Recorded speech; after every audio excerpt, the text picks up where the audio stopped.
hope so. You hope it is. Okay, welcome back to the Counter-Strike Casuals podcast. This is episode 19. I want to welcome everyone here who continues to join us on this journey. This podcast is a evolution, a journey of unorganized casual ramblings. There's many other podcasts out there that pale in significance because they are a finished article and they are too polished. So, do you know what? Shout out Ambitions, shout out Fludot, shout out Ethan, shout out Warren. There's some of the original OGs that listen to this podcast and go on this journey with us. So welcome back, Brly. How you feeling? Oh, pretty good, mate. Pretty good. I like that intro, mate. I liked it. Did you like it? Yeah, man. Hyping everyone up, giving the fans some credit. There you go, man. There's our four fans. Shout out you guys. Let's get into it today. I want to keep this short, snappy, like the best current IGL in the world. Let's keep this short and snappy. We're gonna go. Oh, we're gonna go into. Wait, you just say he's the best IGL, better than Carrigan? At the moment, I said at the moment. Okay. We're not gonna go into Carrigan. Fuck my dad. He's struggling. Right. So, although FaZe, interestingly, dicked on yesterday by Navi, or Navi, whatever you want to call them, just saw Rops posting about being on a yacht with the boys. Should be in fucking boot camp, mate. Right. Anyway, I want to talk about MR12. HLTV, interesting. Nero at HLTV, I think it's Nero that did this. Geezer needs a raise, mate. He's putting out some good articles at the moment. He just did one about MR12. He just did one about riflers. That literally all came in like the last hour, about how it maps all the riflers on different parts of the eye. It's hard to explain. Go check it out. We'll talk about it another time. But this guy Nero is coming through with some brilliant articles. Love it. CS2. We've both got it now. We've played it. We've experienced MR12 again, back from the depths of MR12. I want to just talk about it because I've always moaned about the length of Counter-Strike games. And in this article, basically what Nero does is he's got a great chart. I'm going to do it now. I'm going to share this screen. I'm going to try, our technical prowess on this podcast isn't the best, but this gives you a visualization of the typical length from start to finish, including all the shit in the middle of a CSGO game. And if it goes 2 for 1, it outstrips all other sports, like all traditional sports, the game that must not be named. Like, it proper, lasts longer. And you wonder why, especially us as casuals who have so much other stuff going on, have the time and the energy to keep up with a pro league, or we want to be able to watch and enjoy these games, but fuck me, it is long-winded, right? NFL, for example, can be traditionally shorter than the Counter-Strike series. If Counter-Strike goes to 3 maps, it is mental. So the change from MR12, from MR15 to MR12, in my opinion, is the single-handed most important part of CS2, in my opinion now. And I think it is going to change a lot of things for the better. I think it brings a whole different crowd of people to probably tune in. I think more people will watch it. I think we're able to play more games. We'll get more games in. We'll get more potential for rank ups, rank downs, potential for good games, bad games, just more Counter-Strike, basically. And I think it is a saving grace. And I think it's more important than the graphical update, more important than smokes and things like that. I think this is the best thing. I am too casual and stupid to understand the real implications on the economy, but they can tweak that. They've tweaked it many times before. If we find that in the first, it needs to just say this and go to the first tournament. I think first CS:GO professional tournament, we realised that, fuck me, the T's have got far too much money very quickly, or the CTs do. That just needs tweaking a bit. So, rant over. I'm grateful for MR12, and I think it should be here to stay for good. And those that are moaning about it, and those that are saying, oh... You could transition back now, mate. I'll just do that quickly. But yeah, so that is... But when you look at that chart, that is quite surreal how long a game can go for. Okay. I mean, Because I've just ranted. I needed some water. In that graph, I would like to them include maybe some a bit like longer sports, like what's like golf at and cricket and things. They are long. I mean, cricket, one-day internationals. I'm not a big cricket fan. They can go on for days. Golf is like an all-day for one round type thing. But that's also because there's loads in golf in particular. There's loads of players. But over the weekend of a golf tournament, you can have like 150 players. Effectively, that would mean 150 teams competing over the weekend. So actually, in relative terms, the amount of competitors the amount of people competing.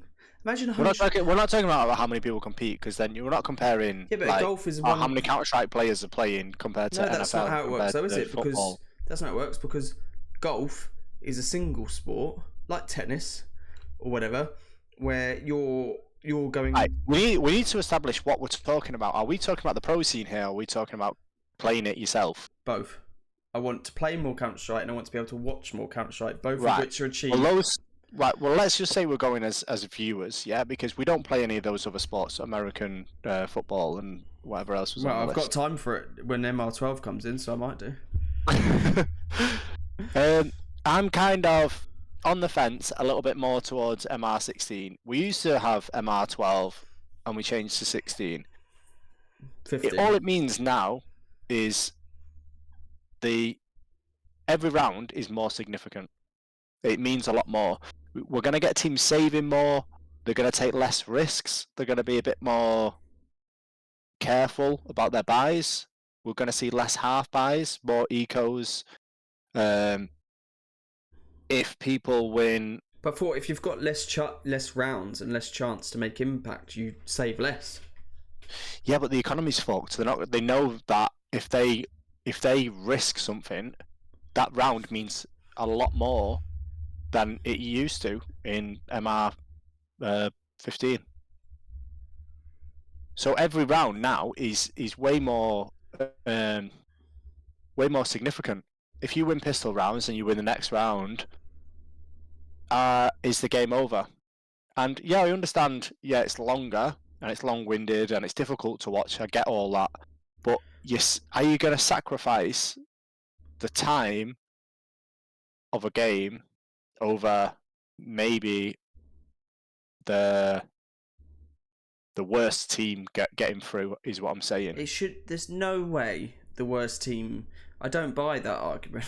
I don't think when it actually happens, a G2 still. Nobody's going to say.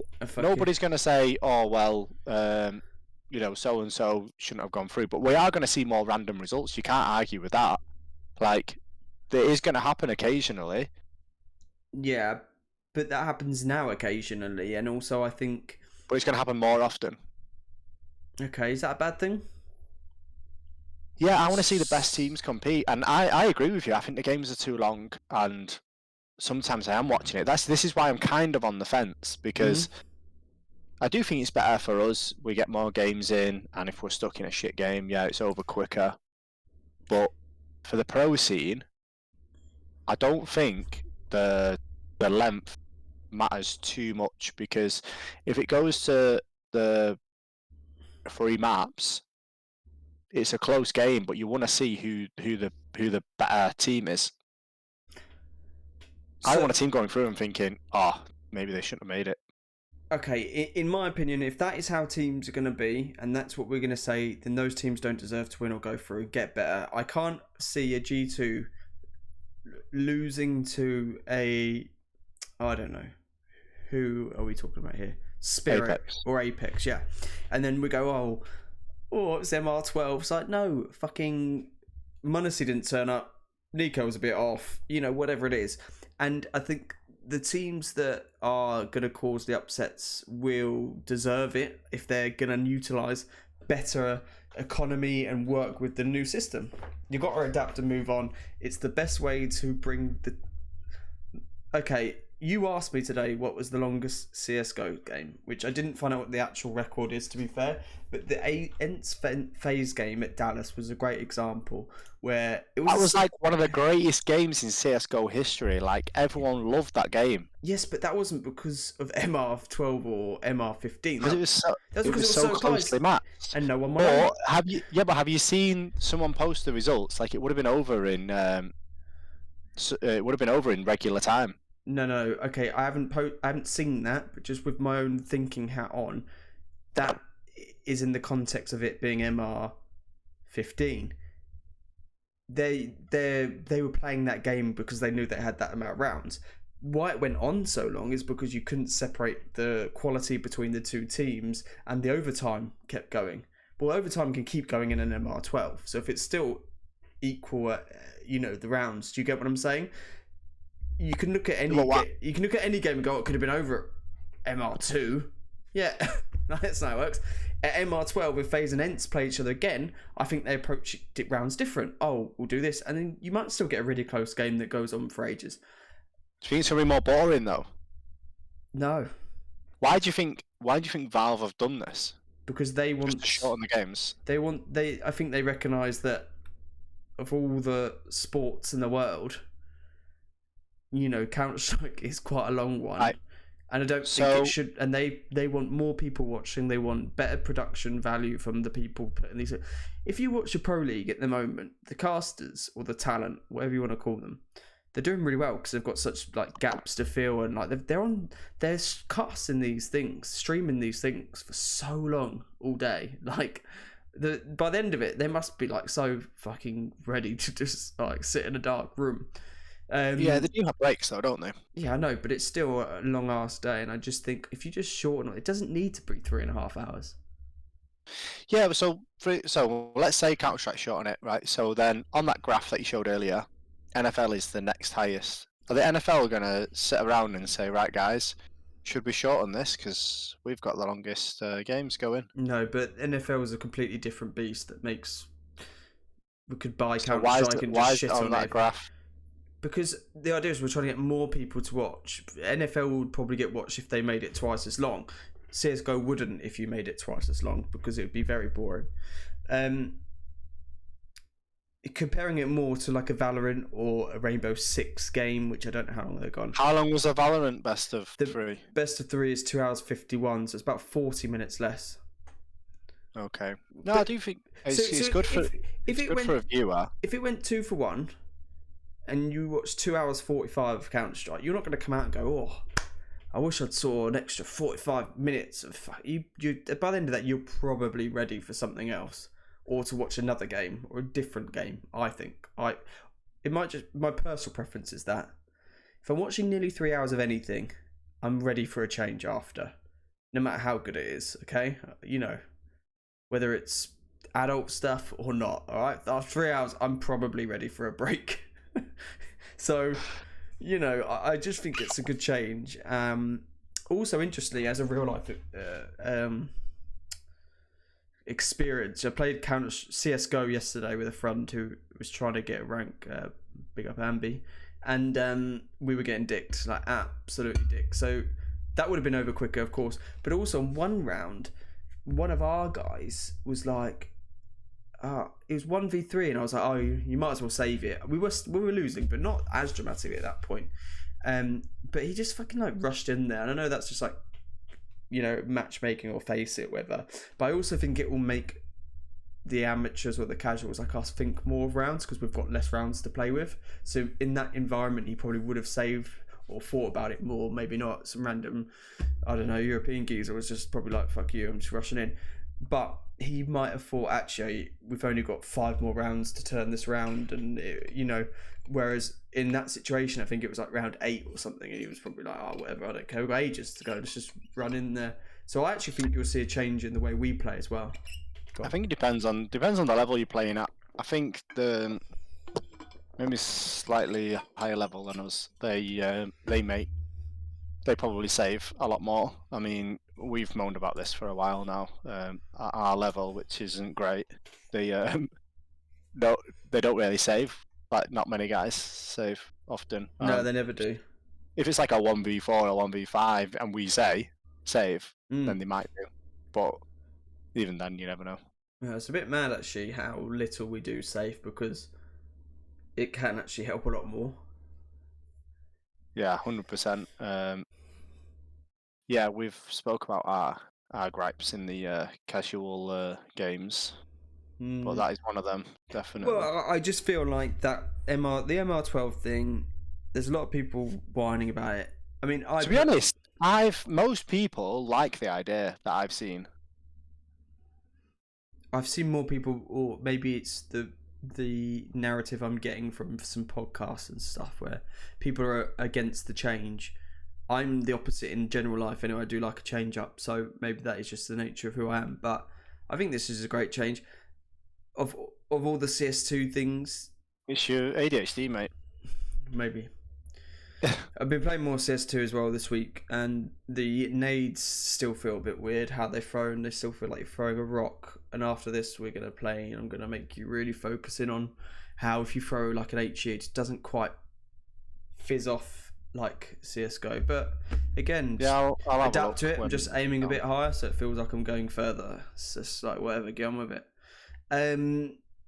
I told you the spraying's off while we're on CS2. Apparently, a lot of people saying it feels super smooth and super clean. I've heard a lot of people saying that. Headshots do still, yeah. But I don't know. I've also heard, like I told you, I felt really off on the AWP. Like I was hitting shots and I felt like it was delayed by the split second. Like shots I thought I would have hit on CSGO, maybe just like a flick, I would have hit it. It definitely does feel more like a Valorant. I've actually heard people say that, and yeah, I think they did something in the last update, and I've not played since. I've not played a lot recently. I just tried it out on casual, but my opinion on the AWP is I wouldn't listen to it. I don't know. It felt semi good to me. We got like 3 kills, so I was happy. The spraying feels a little bit off, but I've seen people do these videos where it's like CSGO AK spray versus CS2 AK spray, and they're the same. They seem fairly similar, yeah.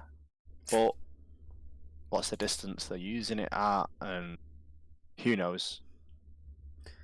Okay. Anything else we want to add to CS2's rants and discussions? I don't. No, other than I've had my, the release date. I mean, I've got okay. Is summer over now? I think I googled this interestingly, and I think that it's next Friday is technically the last American day of summer. So the 29th, I think it was something around that. So interestingly, I got a weird feeling it might be out this weekend, but let's see. I think within the next couple of weeks. We've been saying that since the start of August. That's true. July. End of July. It does feel like they're towards the tail end of it, like the way they're releasing it to pretty much everybody now. Yeah. Let's move on to the pro scene. Since we last recorded, Group C of Pro League has happened, which brought in arguably our collective favourite teams, with Fnatic and FaZe playing. I think that's probably actually fair to say. Yeah, I think neither of us are like die-hard fans of anybody, but these are the two that would probably favour in any matchup. Not that I would care too much, but yeah, you're right. Yeah. So we won't go into like every result, but FaZe they beat 9Z. They then actually beat Fnatic 2-1, which it wasn't that close really. You know, Twist and Rain turned up for FaZe, and then FaZe lost to Navi 2-0, and they actually got dicked. And I watched that game. They got dicked. They did not know what to do. They looked lost. Like, honestly, it was bad. I think they only got 17 rounds across the 2 maps. The first map, Anubis, Navi won 16-4. so Navi haven't dropped a map. No. Yeah. What do you think of Navi? Do you think that they're better? They're looking a lot better.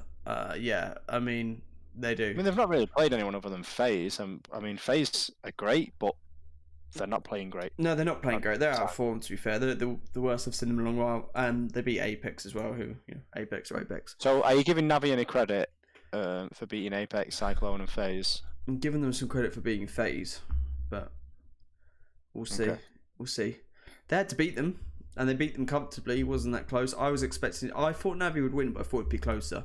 I was expecting a 2-1 at least, but whatever. Let's go on to Fnatic very quickly, because I watched 2 Fnatic games. I watched the Imperial series, which was very good, and mainly Nuke, where it went to overtime. And Messi, not Messi. Is he called Messi because of Messi? I doubt it. Anyway, he played very well over the series, and he just looked very fucking capable. Like, very capable, like reliable in every situation. I was growing to like him a lot during the games. I think Fnatic are really fun to watch. They're like a sick average team. Yep. Every time I watch them, it's like these guys are sick, but then you put them against someone good, and they're not going to do sick. But they're really fun to watch. Well, if you were to pick them or an Apex, you'd rather watch Fnatic, wouldn't you? It's kind of similar rankings in a way. Yeah, they're quite entertaining as well, and they have got good players. They're just slightly below the top S tier players, but they're still really fun to watch. Like, they are entertaining, and I think Afro is sick. Like, I felt like whenever I flicked it on, Afro was pulling some clutch out his ass from somewhere, and it was just like they're guaranteed to lose, and he was just clutching around. Yeah, he was playing very well. I can't remember which game it was. He was just holding every angle and not whiffing any AWP shots. So, yeah, he's playing well. Would they be? I guess their toughest test would have been against Apex, and they beat them 2-1. It was quite tight, but they did win. So GG. Anything else you want to add in terms of the? No, I mean we've mentioned the notable teams there. Fnatic, I feel, being my most liked team, I guess. They're on the rise, but they're not going to break into the top 5 or anything like that. But I think they're definitely a top 10 team. FaZe, I really don't know what's going on.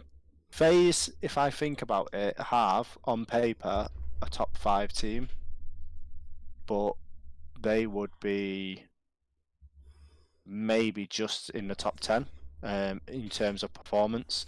But on paper, they are probably one of the most stacked teams. You've got them, Vitality.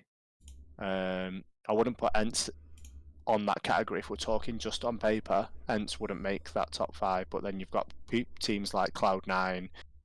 I think maybe Navi could make that. I'm just talking on paper here, not on performance. I'm not saying these guys are top 5, but FaZe should be there. FaZe are like, you think of their players, they should be a top team. Well, I don't know, because I don't know anymore. I think there's question marks now starting to come around Brokey and his impact as an AWPer. Are there better people that there you can get? I'm sure Brokey's played pretty well this season. He was in my fantasy team and he gave me over 100 points. But would you, if you look at someone like a Sunpius or someone compared to him, you're picking a Sunpius at the moment, right? I mean, yeah, you're talking about the best AWPer on the second best team in the world. But if you think you got Carrigan, supposedly the best IGL, arguably ever. You've got Twist, who's one of the best riflers. Rops, one of the best riflers. Rain, who can hold his own. And Brokey, Brokey's good, man. Like, I'm not saying he's up there in terms of AWPers, but I do rank teams at the moment in terms of how good their AWPer is. And yeah, you've kind of got a point there. But he was their second highest rated against Navi. Yeah, but they weren't very well rated at all. They were just played awful. Yeah. You know, he was rated 1.41 against 9Z, and yeah, I don't know. He's done well, but I wouldn't say he's the one to kick out unless you could get some like amazing AWP. We spoke about this a few episodes ago, like who would you replace? And it's like, well, what are you going to do? Like you've got two amazing riflers, you've got a really good in-game leader, you've got a good AWPer. Unless you're going to swap Brokey or Rain, It's probably Rain or Brokey. It's one of them. but you'd have to replace them by someone really good. Yeah, but their phase you should be. Even so, they're underperforming massively. Yeah. Navi doing well. I feel like Navi could potentially, if they keep rising, break into the top 6. But they need to keep performing. I want to mention Cyclone as well. I watched some of their games, and not the most amazing team in the world, but really entertaining to watch. Don't really save many rounds. Like a challenge. Maybe not the most sensible team in the world, but really entertaining to watch. I haven't watched any of those. I'll try and check them out. Oh, M80 crashed out. That's quite a good one, isn't it? The new Swisher team. That was short-lived excitement. Yeah, I think they've been doing quite well until this, but yeah, they've probably been playing some shit teams. Exactly. So Group D starts on Wednesday, where we will see Cloud9, Liquid, VP, and G2 come in. The most exciting game day one, I think, is Liquid against Virtus Pro. Probably the most exciting matchup, I think, in terms of rank and closeness. But I guess there's always an air of excitement around Cloud9 at the moment, right? And just seeing them. Also, they'll be playing Eternal 5. Got Xantaras, who can bang heads. Yeah, so we'll see how that goes. Yeah, Pro League just feels like a slog, does it not? Yeah, I kind of like it. I like the more of a slow process, and let's take our time and see, because there's not much else going on. So it's that's true. It's kind of nice with CS2 potentially here. Maybe after Pro League, and then I think this is the kind of last big thing, isn't it? Really, towards the end of the year, we've only got Blast stuff, and then. I don't know, was there like a couple of IEMs or something? I don't know. But no one seems to think Blast tournaments are of that much interest. So, yeah. Right. So, go on. I think after Group D, maybe this time next week, we should be giving our shout outs for who's going to win it all. Or in the actual elimination brackets, yeah. Yeah. After we've had a good look at everyone, because G2 and are we saying Cloud9 should make it through this stage? Yeah. Yeah, I'm not too sure. I'm interested in seeing how Virtus Pro do, and 9 and Liquid, to be honest. Liquid, I feel like underperformed last major LAN they were in. Mm-hmm. So yeah, I'm pretty interested in those guys. Cloud9, for me, this is like a proper look at them. It does feel that way. Don't know why though. We've seen them before, but it does feel like a bit. Yeah, was the last time when Axile just came in last minute? Yeah, it was. Yeah. Yeah, so they didn't really have much time to play together. Cologne? So Might have been Cologne, yeah. Interesting. The grand finals next week, and it's best of 5 again. So that'll be interesting to see. A best of 5 with MR15. We could be watching that all day. That could go until midnight. So yeah, well, that'll be good. At least we know the best team will win. Well, there you go. No questions asked. In other news, Rops has been moaning about the feeling of 64 tick on CS2 because it appears Valve have hardwired 64 into the game. So I actually don't know if this is true. I just saw it tweeted about or spoken about a lot, where effectively they're eliminating any potential for like higher tick rate servers, which would mean Face It and all that was just played on 64, which I guess everyone's up in arms about, which is rightfully so, because it does definitely feel different. And Rops has basically tweeted like an essay, excuse me, where he's saying like you can fully notice the difference, and I hope they fix this. And if Rops says that something needs fixing in a game and in the game code, you listen to Rops, don't you? So hopefully that isn't an actual permanent change where they're going to be forcing 64 tick, because we want that face it feeling. Yeah, the problem is you want to kind of say, what's your reasoning behind it?